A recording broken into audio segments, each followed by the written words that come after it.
gentlemen, good afternoon. In retrospect, growing up in Malaysia, I had an idyllic childhood. My four brothers and I played together and we had lots of fun time. I would now like to share with you some of my childhood memories. When I was in primary school, my brothers and I used to play rounders, something like baseball or softball, with our neighborhood friends. After school every day, we would spend hours in the afternoon playing with the neighborhood kids. But as you know, from your experience as a child, children don't like to lose. So whenever we have a game where we are losing badly to our opponents, my second brother, Jean, would whisper to me and say, "Ju, go home and blow the whistle." So I would quickly quietly sneak out of the game and run home and blow the whistle. When the whistle blew, my brothers would say to the kids, "Oh, sorry, my mom is asking us to go home for dinner now. Sorry, we have to leave now." So that's how we got out of a boring losing game. As you probably know, the climate in Malaysia is very hot and humid. As a result, there were lots of street hawkers selling cold soft drinks and cut fruits. The only thing was that you needed a permit to do this, but most of the street hawkers do not have a permit. That's because it's quite expensive. One day, there was a street hawker in our neighborhood. As he was trying to sell his soft drinks, suddenly the police arrived. The vendor quickly ran and hid his soft drinks behind the huge flower pots in front of our house. He then ran away to hide from the police.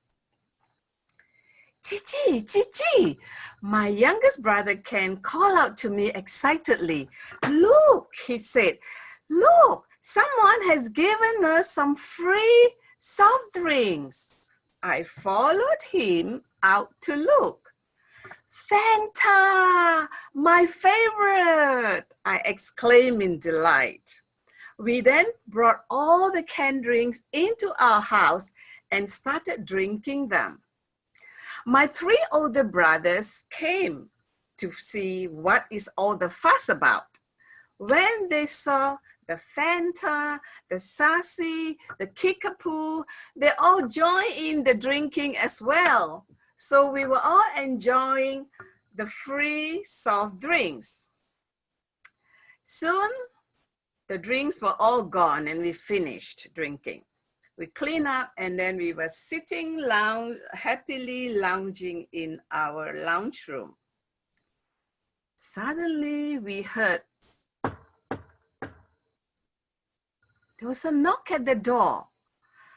We opened the door and guess who we found? It's the street hawker. "Hey, you kids, did you happen to see my carton of soft drinks behind your flower pots?" No, we didn't see anything," we replied. The poor man was so sad that he went away empty-handed. And that's how we kids got our free soft drinks. Now, my husband Albert grew up in Kunming, China. His family is quite well off and they have a big house with a courtyard and a garden.